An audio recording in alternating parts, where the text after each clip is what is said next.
I'm thrilled to introduce Robert Miner and his panel. Robert Miner is somebody who I got to meet and had it's just been a joy to know Robert, maybe 8 years ago. When I was just starting out. Yeah, when he was just a baby, and I was a baby. And you know how you connect with people, and you want to keep working with somebody who somebody introduces you to. And that's kind of what happened. A group introduced me to Robert and said, we should be talking about research. We should be talking about insights, and that just went over my head. It's like, okay. And they said, we need a guy who's going to be a fantastic presenter in front of the students, and he's going to make research cool. I was like, all right, challenge is on. And so this is his, more than 5 years that he's been producing this panel and developing this panel with yet another stellar group of people who I happen to love as all women. Again, this girl power today is pretty amazing. It's an essential thing within any company, but really in media, how it really it talks about the success of your company when you have the right research and the people doing the right stuff and reaching the right people. So Robert Miner runs his own research shop here in Manhattan, Lower Manhattan, and with a pretty young crew,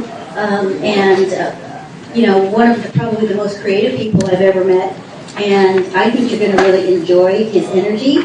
It's contagious. And so I would love for all of you to please have a really strong welcome for Robert Miner. Golly, now I'll be sure to disappoint. But thank you for that point about colleagues and connections and networking. The people you connect with today are going to be the people who are working in this industry tomorrow. We were just talking before about this is an industry about being It's not an industry where you burn your bridges in front of you or behind you by posturing. It's one with collaboration and idea sharing. And that's very important because ideas is sensitive. And when somebody shares an idea that they have, a perception they have, something that they're seeing out there in the landscape that other people may not be seeing, to simply brush it aside because you haven't been hearing that from anybody else is often missing that diamond in the rough. And continuing on that colleague connection here, actually I have 3 friends and colleagues up here on the board. Wonderful researchers who I've worked with, really brilliant in the top of their game, all at different stages in their research trajectory. So I have Emily Bona-Cohen from HBO, I have Alison Wallach from Common Central, and Stephanie Yates, who runs and tends with 2 team members, IFC and WE.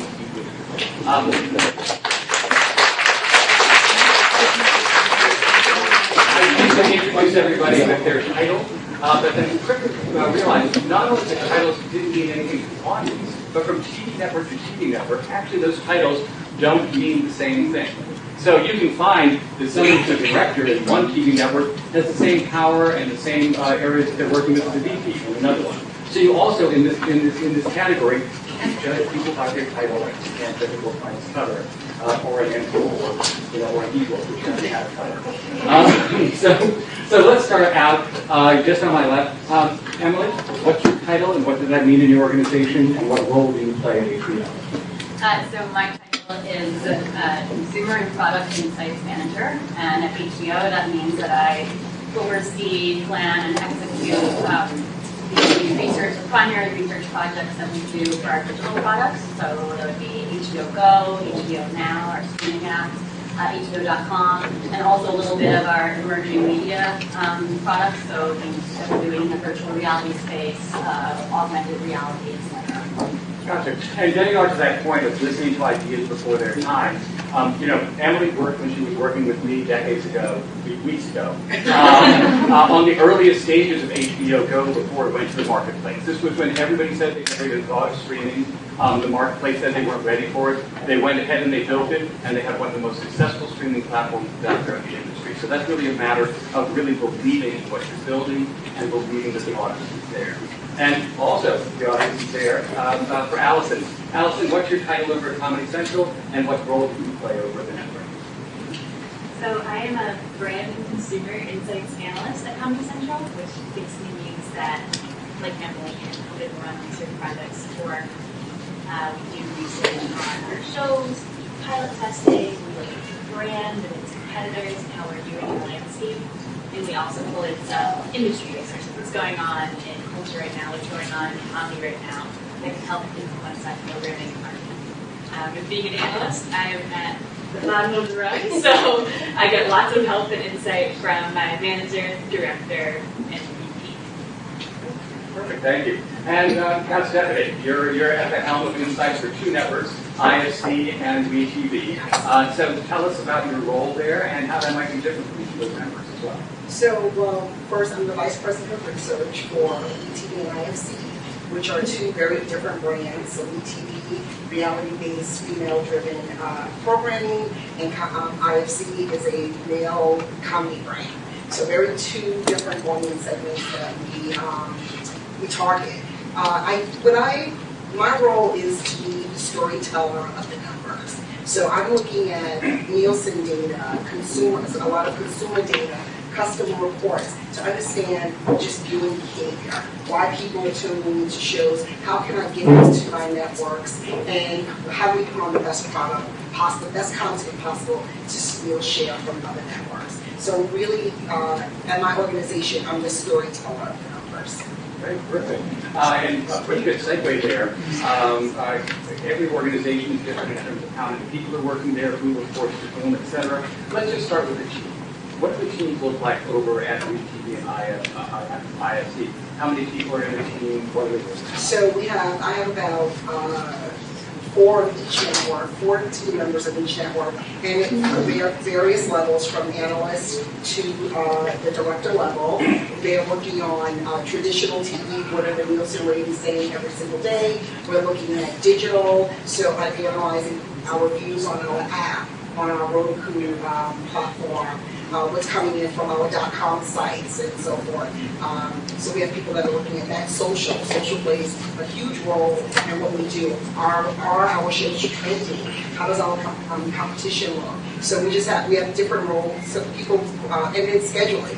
That's another big piece of it, right? Understanding what's happening out there competitively and how do I schedule my network. So those are the 4 biggest departments within my group. And I've been focused on mainly a lot of the primary research. So a lot of just like the custom focus groups and some custom analysis and mainly as well. Now, you mentioned a lot of tools in the toolbox there. Yes. You mentioned Nielsen, you mentioned panels, you didn't mention Red Tracker, Contour, but there are all sorts of things that are out there. Yes. Which means something to us up here, but let's tease that apart for the folks out here on the floor. What are those tools? So Nielsen is the currency of the TV industry. So you're looking every day, the ratings data is coming out, so we're using Nielsen data to just transact how many viewers are watching, advertisers pay for those eyeballs. Then we're looking at like the Red Track and ComScore data just for our digital platforms. How many views are we getting online through our apps and so forth, trying to figure out that measurement. The other stuff, our panel, which is a big deal, where we go out and we recruit WeTV fans, IFC fans. So that way I can say, hey, we have a new show coming out. What do you think of this title? So that we know that our core fans will come into the network because they played a role in picking out a title or a program concept. I'm trying to think what else did I talk about. That's a pretty good right? coverage. So it's soup to nuts in terms of understanding your viewer and viewing behaviors. Great. Let's pass the baton to Alison. So Alison, talk to us about the Research and Insights team over at Comedy Central. How many folks? What are they up to? Sure. So we also have a little team of 15 total. We have a little bit of subsections within that team. So I'm on the Consumer Insights team, which is kind of asking the why behind the numbers, a storytelling aspect. And then we also have the digital and social team, so they're focused on digital and social, how the app is doing, how our content on social is doing, how many streams we're getting a week. So they're looking at those higher numbers, looking at ComScore, looking at Red Track, and seeing tools in the toolbox. And then we have the ratings team using Nielsen and the insights that they can use in there, those numbers of TV, what shows people are watching, if you watch The Daily Show, what do you watch after you watch The Daily Show? They can get all of that from Nielsen. And we also have a small marketing insights team.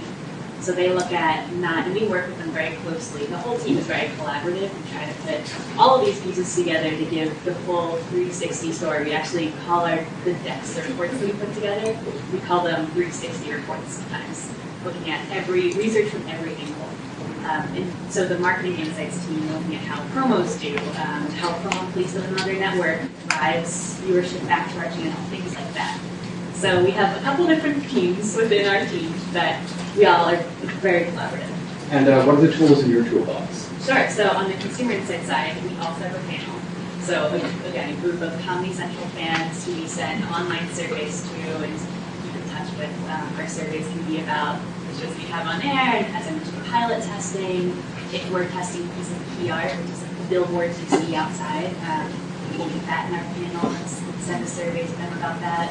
We also have something called communities, kind of more.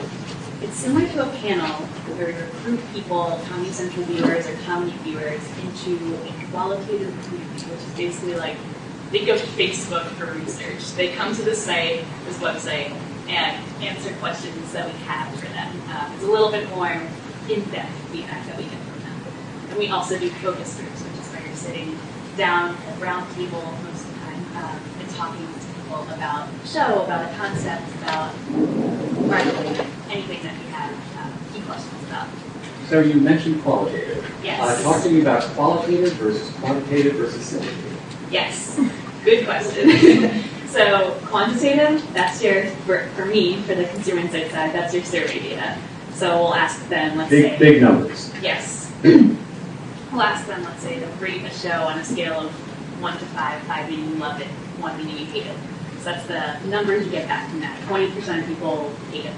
Hopefully not. Does that mean 80% love it? Exactly, 80% love it, no in between. And what's interesting with the quantitative data is that you can break it apart by segment. Let's say we want to look at how millennials respond to a show, 18 to 34. That's the coveted demographic, as you might know. Probably being for most. That's why we're talking to you. Other demographics are covered as well. But so we can look at how shows do among those demographics when we have that big sample in a survey and look at that quantitative data. Qualitative, that's those are the open-ended responses. Those are the focus where we want to get at a little bit more of the why you rated it a 1 out of 5, why you loved that show. Just So really smaller sample, human touch. Yes, that's a great way of putting it. And then syndicated. syndicated. Syndicated is basically when syndicated can mean a number of different things, but they're usually broader, bigger studies that we do that maybe look at the comedy landscape overall. That's when we go out and work with vendors like Robert Miner to kind of get a bigger sense of what else is out there. Write that down. Sorry. So Ellie, tell us what the research shop is like over at HBO. It sounds like you had some changes, combining consumer insights and digital in some ways. So tell us what's happening. Yeah, well, I will also I'll add one thing to the qualitative versus quantitative. I think one way to think about it is quantitative gives you the who and the what, and qualitative gives you the why. So sometimes you want to do a project that's a combination of qualitative and quantitative methodologies. Other times, maybe one is more appropriate than the other. It really depends on what the objectives of the project are. So my team, the Consumer and Product Insights team, there's 8 of us.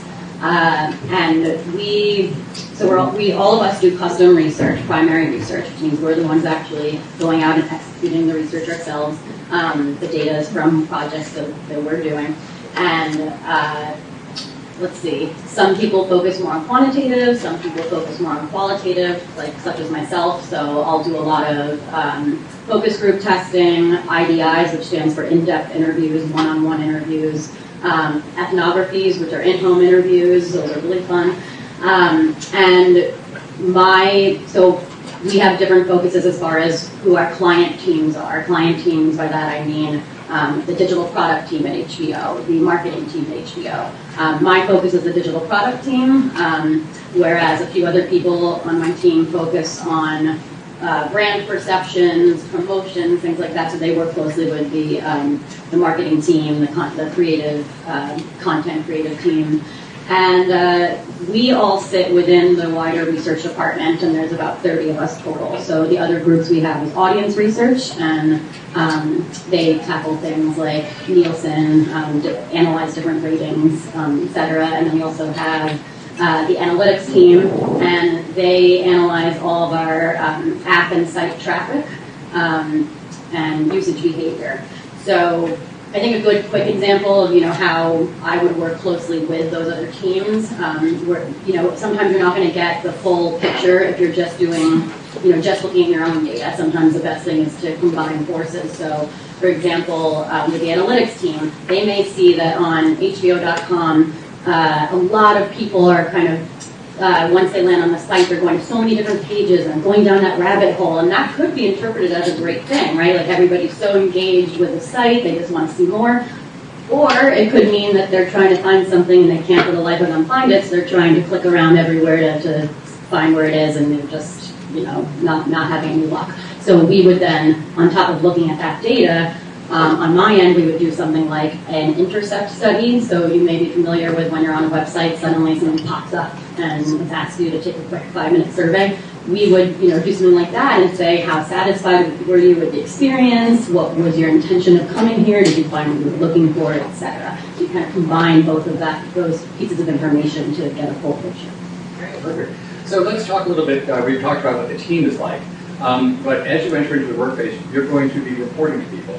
And figuring out what people want from you, what they need, and how to serve it up is one of your great missions regardless. Because no two individuals that you report to are the same. So tell me a little bit about your report to structure, who you report to, and what was your path to discovering what was important for you to report to them? So I report directly to the VP of the Consumer and Product Insights team. He heads up the whole team, and then I don't have a direct report, so while I don't manage somebody, I consider myself a manager of the different research vendors that we work with and managing client teams' expectations. What was the last question? And how do you learn what's important to report to the person who you report to? Yeah, that's a tricky one because you don't want to tell them everything. It's sort of like once things become a fire, and then you can maybe tell your boss to have them help out. Now, you kind of have to sit and think, what are the things that I can handle myself, and what are the things that I really want to talk through. I also think, for me, such an important part of research is collaboration. So I'll often just loop my boss in just to be able to have two brains rather than just mine to talk through something. I think that's the key. That is well is key. So, Alison, tell us who you report to and what that reporting to is like. What's sort of the structure on that? So I report to my director on our team. She's the director of the Brand and Consumer Insights team that's longer within the research team. And reporting to Yates, I think it's interesting to learn different management styles. I have had both hands-on and hands-off managers, and you really do kind of have to just test the waters a little bit. Some managers do want to be looped in on everything and want to give their feedback on certain projects. Other managers, you can make a lot of decisions on your own. And sometimes the more hands-on managers eventually become a little bit more hands-off as you gain their trust and prove, oh, she can do this on her own. She doesn't need my feedback on this or approval to do this. She can go ahead and do it. I think the best way to figure out what kind of manager you have is I would start cautious, to be honest. That's how at least I did it. I would start by asking more questions than maybe sometimes there's a little bit of fear with asking questions. At least this is how I felt. I didn't want to be annoying. I didn't want to seem like I needed constant attention. But I've had managers tell me, don't be afraid to ask questions. They want to hear that you're engaged and thinking about things. And sometimes it is in the beginning better to loop people in than just assume something's okay and do it on your own. So I would, go on the side of caution when you're first starting out and loop your manager in a little bit more. And then, as I said, as you gain their trust, you can spread your wings and fly. And I talked a little bit about the long-term play and connections and how connections matter. In looking at this even across the board here, Emily used to work for me in my old shop. Alison reports, or Katie, who she reports to, used to work for me. And now I occasionally work for Alison. So, as we take a look here at that sort of the ecosystem of research, just always be aware that those connections are long-lasting and meaningful. Stephanie, tell us a bit about who you report to and what that reporting to is like. So actually, I have 3 bosses. So I report to the Senior Vice President of Research for all of ANC networks. So he oversees not only WeTV and IFC, but ANC, Sundance, and BBC America. And I also report into the 2 general managers, presidents of each network. So I do a delicate dance every single day. And you just have to learn people's personalities. I think sometimes it just takes time. I've been with the company now for 2 years. And maybe my first 6 months, I'm doing a lot more observing, asking questions, standing back. You know, you don't want to walk in and just become like a bull in a china shop, right? Hear all of my great ideas. You want to understand what they've been doing in the past, what they're open to. So you do that by observing people's behaviors. So I do a lot of that in the beginning. Like Robert said, it's a small business. So, and with social media, you know, that whole 6 degrees of separation is now probably 3 to 4 degrees of separation once you start thinking about adding social media. So you should always be aware of just, you know, be pleasant. People like pleasant people, all right? And just be creative. Asking questions is not, you should always ask questions. When you're asking questions, it makes someone think of the next step and the next step after that. It rounds out a project. So I also believe that once you understand how the business is running, who's in charge, what the delicacies are, because, you know, you can say be very blunt to one person, but another person may want to, you know, just be more kid gloves and just more delicate with them. So you just have to read the room. Yeah, and diplomacy and empathy are really key. And it's interesting, often when researchers are portrayed in movies or in television, they put sort of these non-empathic drones there as the researchers in their white lab coats. Well, it's really quite the opposite. We're in the job where we need to deliver bad news effectively and in a way that it moves things positively. And we need to deliver good news in a way that it breaks through and doesn't get drowned out. So there's always a very delicate dance because everybody's listening skills, everybody's antenna are a little bit different. So that leads to what are sometimes good days and sometimes bad days, in our jobs. Alison, you just had a good day. You just had 2 series that you worked on, 2 pilots get greenlit. But tell us what a good day is like in your shop, but also tell us what that occasional bad day A good day is when 2 pilots get greenlit. It's very cool to watch something go from testing to actually getting greenlit. And I can't wait because 2 shows are Soundside Stories and the other 2 press releases out if you want to read more about them. And so it's just a very something that you worked on and you get that engaged actually come to fruition. It's very cool, especially things as tangible as marketing PR I mentioned before. If you see a billboard that you tested and you found, oh, this billboard, you know, people aren't really liking it, people aren't gravitating towards it, and you advise the stakeholders, like, who has a stake in the game here, in this case, it would be the marketing team, the creative team, and you advise them on a different billboard, and you see that out in the real world. It's very cool. So that is a good day. A bad day can be reporting bad news. I'm sure we can all relate to that. It's not easy to report bad news and reporting something wasn't as well received as the producers would hope. Let's say we're testing a pilot and it didn't do great. It's their creative product, it's their baby, so it can be a delicate thing to report bad news. And I'm lucky that our producers are all very on board with research and they want to hear what our viewers have to say, so that's always a good thing. But it can be a little tricky. That's like reading the room and knowing how to present not the best information. But it definitely makes our jobs a little bit more difficult. And you just want to hit them over the bad stuff. It's a matter of taking what didn't work and kind of helping them figure out, okay, but here is what works. And here are recommendations. And getting to that point of view. Yeah, in theater and film, they call that notes and adjustments. So that's the kind way of saying we need to do a little bit more work on this, and this is how you can make it better. Stephanie, why don't you tell us what's a bad day and then what's a good day? A bad day is a bad day is when I don't learn something new. I like every day. You do the same type of work every day, but you can learn something different. or something new that you can apply to your just everyday life. So that to me, a bad day is when I don't learn something new. And something new is either someone having a conversation with someone and it sparks an idea and I didn't think of it in that way. So that you can get that inspiration from anywhere and from anyone within the organization.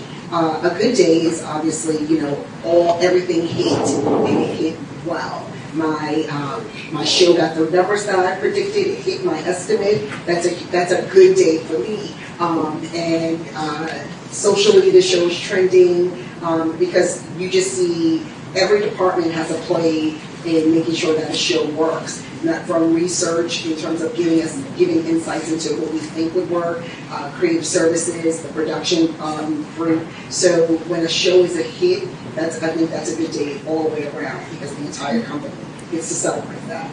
Perfect. And I'll ask my question slowly as the mic comes over to Emily. So, Emily, tell us about what a bad day or a good day is like over at HBOs. I'll go with bad day, and I think it is important to hear this, that one of the things, sometimes it can be a little disappointing when you conduct research, you get your insights, you kind of know you're helping inform decisions to be made, and then, so for me a bad day would be when you see that there is a decision made to the product or the design of something, and it was not at all in line with what the research findings told us. There are a lot of reasons why that can happen. It could be business decisions. Some people just, aren't necessarily convinced of, what they're hearing in the research. They want to follow their own opinions sometimes too. It really depends. But I would consider it a bad day when you see a decision made and it's like, no, why did they go with that design when nobody liked it? They all liked the other one. And so that's it's a little disappointing, but it's reality. And let's have a good day.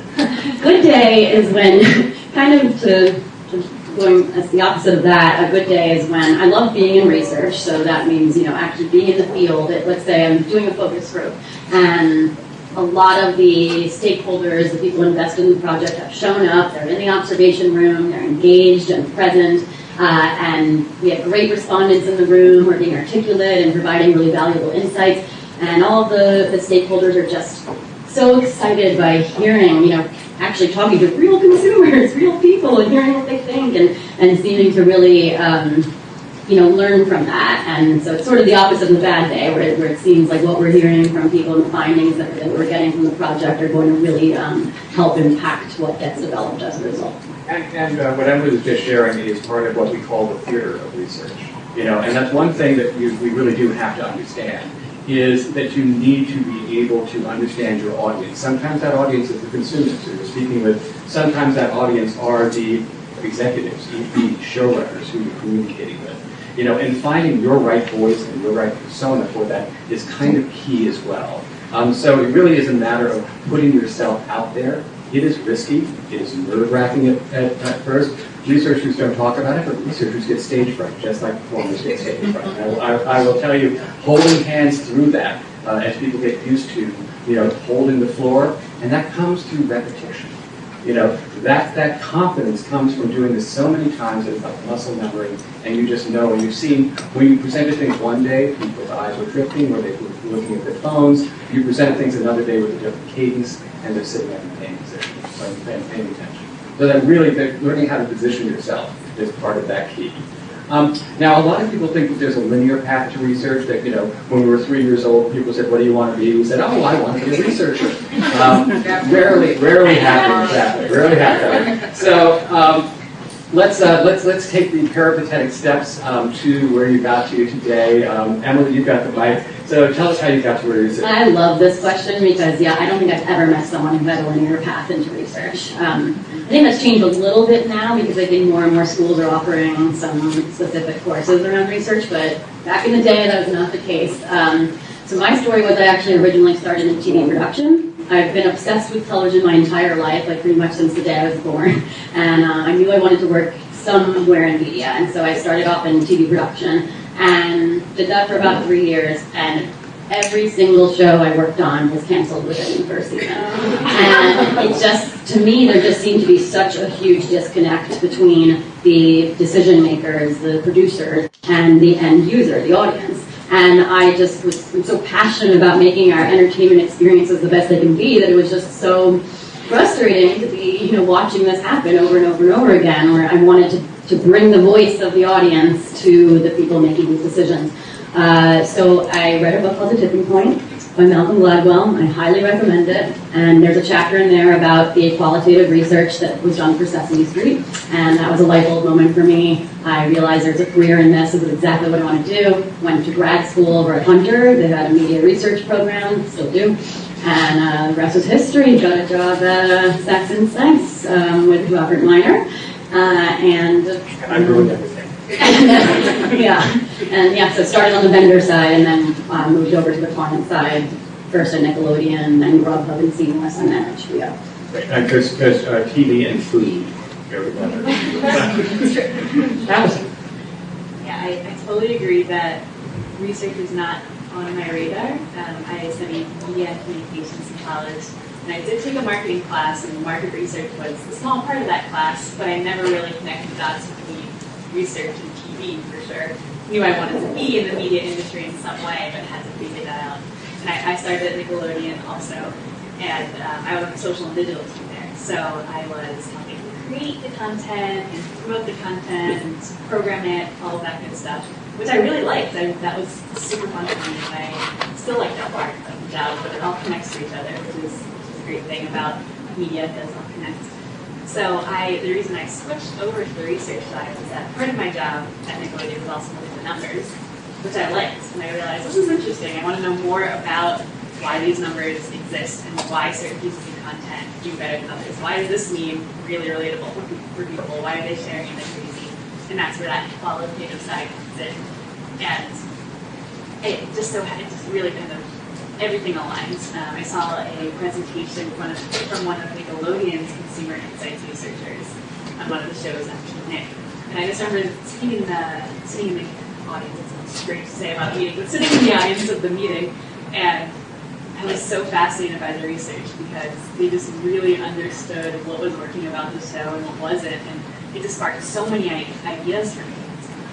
It just led me down this path. And so when the opportunity at Comedy Central to be on the research team came along, I investigated, and I'm very glad I did. And continuing that path, Alison's boss and her boss's boss report to my former client, who was a research manager at Comedy Central, then head of insights, and is now the general manager of the network. Right. So taking from the research path to actually running the network, which is research focused, I give it content. Stephanie, tell us about your path. Wow, I'm a lot older than both of these ladies. So when I I was actually going into sales, right? Growing up, I didn't come from a wealthy family, so I always thought, if I go to sales, I'm going to make a ton of money. So it was always about just the money. And I remember on my path to sales, I met a guy, Scott Collins, who is actually the head of sales at AMC Networks right now. And he goes, no, I don't know if that's the right fit for you. I think you'll like research. And that's how I ended up getting into research. And I worked for, my first job was in syndication with All American, and they produced Baywatch. So I would tell the stories of why Baywatch was such a great show. And I'm sure none of you know any of the original Baywatch, but so it was so I'm dating myself, obviously. But so that's, and it was in research is a really great field to get into because you work with every single department at the network. So you just have exposure to all different types of people, all different types of business disciplines. And then it's a great career. And I always thought I would go into sales, and I made a great career out of research. So what do you look for in a candidate now when they're thinking of entering research and you're looking to fill a spot on your team? Well, a great attitude is first. Creativity, I need someone who's creative.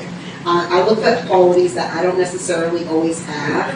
As a manager, you can't be the jack of all trades, right? So you have to look for qualities and people that you lack. That makes a well-rounded team, and it brings in diverse voices. So you're not always hearing the same voice over and over again. You don't want people that's always yes. You want people that challenge you. Even running the department, if I'm giving you a project, you should come back and say, well, what about this? What about another thing? So I'm looking for creativity, initiative, and just a good attitude. Alison, what do you think make the difference for a new team member at Comedy Central? I think tying to that creativity that you should have as a new hire, I think that goes to curiosity. Someone who wants to learn, and maybe you're not a total expert. I came into my job not being a total expert on research and having a lot of questions and needing to learn a lot. Like I said, I came from a different background and knew a little bit of the social analytics stuff, but did another consumer insight side. But it's that curiosity, I think, that helps, that your willingness to learn and ask questions, which ties back to what we were talking about earlier. So curiosity, willingness to learn, and I'd also say just kind of general enthusiasm. If you're coming into a job and feel kind of apathetic about it, I think it does show. If you're not feeling totally passionate about your work and going all in, I think it shows. So it's important to put yourself out there. And Emily, same. Yeah, and I would say not even just enthusiasm for research, but enthusiasm for the type of research you're doing. For example, at Nickelodeon, when I would interview people, if the idea of doing research with kids never came up, like you'd be surprised. A lot of people would interview and then not even mention the idea of it being children's research, and that would be sort of a red flag for me because I'd rather hire someone who really is invested and interested in the company I'm at rather than someone who just wants a job in research. I agree with everything that was said so far. Let's see, would I add anything? Storytelling skills, that's a huge one. I know we've touched on that already on this panel, but storytelling is a big piece of research. And I can't emphasize curiosity enough. I mean, if you're not a curious person and wanting to know about how people think and what makes them tick and what those behaviors and decision drivers are, then then you're not in the right field, I would say. That's great. And I think go ahead, And I was going to say, one thing none of us mentioned was math. Right? Immediately you think I should be a math, I should know statistics, but all of that stuff can be learned and taught. So I just thought I was waiting to see if someone would say math, because that's back in the day it was always, well, you need to know math. And today it's all about the creativity and so on and so forth. And that's a great key before we go to questions from the floor, because I often find that candidates have a hard time describing what they think research might be for them and how they fit. And they'll often ask, well, what is it that you do if you just put it into a sentence or two, and that's always tricky with research. I had to sort of boil it down to I try to make TV shows just a little bit better, TV networks just a little bit stronger, and then to mentor researchers as they come up in the ranks. But if you had to describe to somebody who isn't in TV what you do, Emily, let's start with you. I was hoping we wouldn't have that question. Because it is really hard. Let's see, usually when someone asks what I do, I say that I work closely with digital products team at HBO and talk to current and potential HBO subscribers in order to help inform the products that we make. And I also say that I do anything from overall big picture landscape studies, what are people doing in the digital space, all the way to concept testing, different feature ideas, all the way down to very tactical usability studies about is everything working in an intuitive way. Alison. Please take my This is actually, I feel like the best way to describe my answer is that it's my bar answer because it's super short. And I might feel it. it's just that I try to figure out what people find funny. And then that obviously leads to a lot of questions. What do you mean by that? But really on the basis, the bare bones really is what do people find funny and what do they find relatable, because those are the two of the keys for comedy. And Stephanie. And I'm not going to say anything that's groundbreaking or that they haven't already said. So if I go to just the storyteller of the network, why people, come to IFC and WE. So it's not a great answer. It's really, my mother still doesn't understand what I completely do. They never do. And she doesn't know well why. So the easiest way is just to say I'm the storyteller of the network. Perfect. So now we're going to take some questions from the floor. We also have some swag. Stephanie already distributed hers. Do we have any student assistants who can... You know what? We have something actually for everybody. Stephanie. Right, but we also have here, we have something here from Emily and something here from Alison. Are those up here or in the back? There we are, right? All right, perfect. So I'm going to go to the floor because I have a mic and my panelists have mics. So who has a question here for Stephanie, Alison, or Emily? I'll come on over.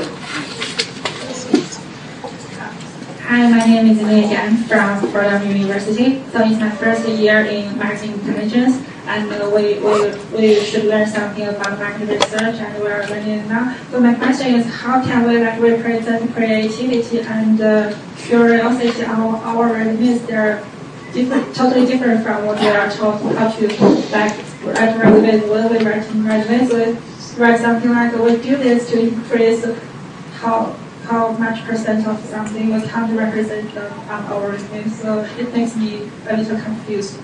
And my second question is is math important in doing market research? And the third question is, what kind of tools we should learn to increase our capability in entering this industry? Great, perfect. So I'll start with the last one first. Is there any, how much of this is learned on the job? How much of this is learned in a course? So there are courses they should take or consider in order to prime themselves to working with network research. So I would say your typical math courses are fine, right? You don't need to do anything more advanced than, managing large data sets, but there are applications, there are tools to help you manage that stuff. So as long as you understand basic math, I think you're good. What was the second part of the question? Well, actually, and I would sort of stretch that out. Sociology, anthropology, psychology, all of those in combination with something like math are sort of the key. Let's go to the next part of that question. We'll pass over to anybody who wants to answer that, which is it's a creative industry, but also a thinking industry. Hard to convey in a resume. So what would stand out in a resume that would make me say, gosh, I'd like to take a look at this person even though I haven't met them yet? Really good question and a hard one. I think there are. You know what? I'm gonna pass it over. Stephanie's looked at a lot of resumes. I looked at so your resume, how you tell the story about yourself is actually it, right? It's the document. So I'm looking at a resume, and if I just see this, a lot of words that don't really mean anything, then you're not telling me about yourself. So what I'm looking for in the resume is actually how do you creatively talk about yourself, to talk about your experience. That's the importance of the cover. That's the importance of the cover letter. Yes. And I will tell you, 80% of the resumes I receive don't have a cover letter, which always surprises me. But that cover letter is your ability to introduce yourself beyond the bullet points on the resume. Any other questions? Let's take a look. I'm going to go right over here. Want to spread the floor out? Hi, thank you. My name is Rashmi. My question, so my interests are really at the qualitative and the storytelling. So I guess my question is a little more directed to Emily and Stephanie. If you have an answer, feel free. But my question would be, what is a day-to-day, or more specifically, how do you go about a qualitative research process on a specific product? So step by step, you get a product. So where do you go from there? Okay. So first step of any project is, a team will come to you and say, hey, we want to understand this. Let's do focus groups. And you'll say, well, let's first think about the objective, and then we'll figure out what the best methodology is for that. So first, it's like making sure you know what all the key questions are, what do people want to learn, and what's it going to inform. Then you figure out what's the best methodology to use in order to get those answers. Then once you figure that out, you kind of figure out your timeline, you start to put together different materials like for qualitative, a discussion guide that you're going to be using as a guide for what kinds of questions you'll ask. You'll start the recruiting process of figuring out what types of people you're going to want to speak to, and then get that going so that you have the right respondents in the room. And then as you're leading up to the research, you make sure that everybody is aware of everything, on the same page, that all the people involved are aligned and as far as the different materials and objectives and goals. then we actually do the research. And then after the research is conducted, it's all about brainstorming what we learned and then putting together a report and then presenting that out. Does that sound like a good summary? That's perfect. And also, we're big believers in reward signals for increased engagement. So here's a Daily Show book to remember. You can write down the question that you asked. And here, essential product of mud. I mean, what gets better? What gets better than that? Another question coming up. Again, stretching the floor. Here we go. Hi, I'm Taylor Summers. I'm a first year MBA student at Fordham University. And I think everyone in the panel touched on the frustration that comes with people and your colleagues not taking the results of your research and incorporating that into the finished product. So I was just wondering, have you ever been in a situation where, someone didn't take your advice and it was actually beneficial, and how did you handle that?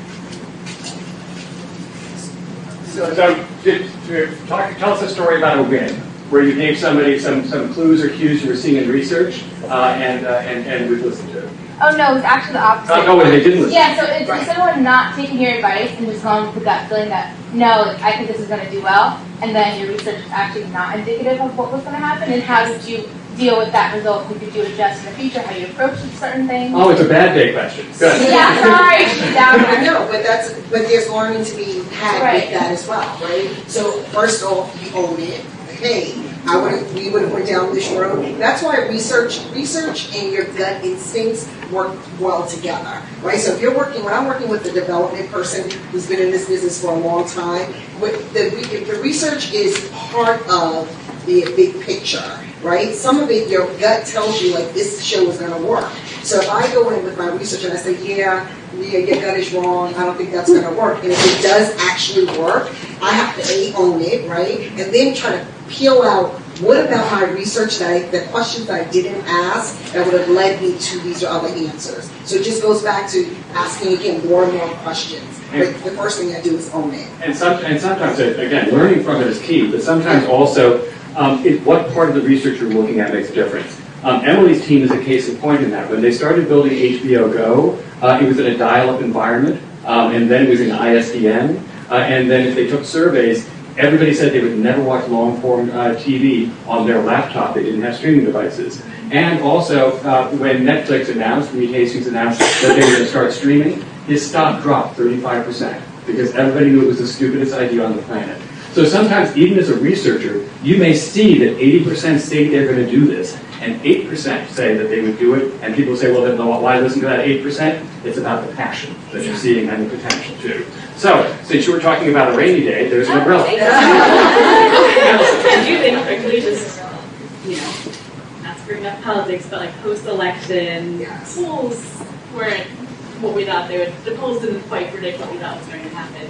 I took a class example on TV of Seinfeld that tested terribly and then did great in the end after a few seasons, so I didn't warm up. So research really does have to be part of the bigger picture, and I think you take it, you do have to consider a lot of different sources. Have to, since that was a question about not always getting what you want or what you're seeing. Who here thinks they had a really great question but didn't get a chance to ask it? Great, you get a Gates from back. All right, thank you. That's all, everybody. Thank you so much. We'll be around on the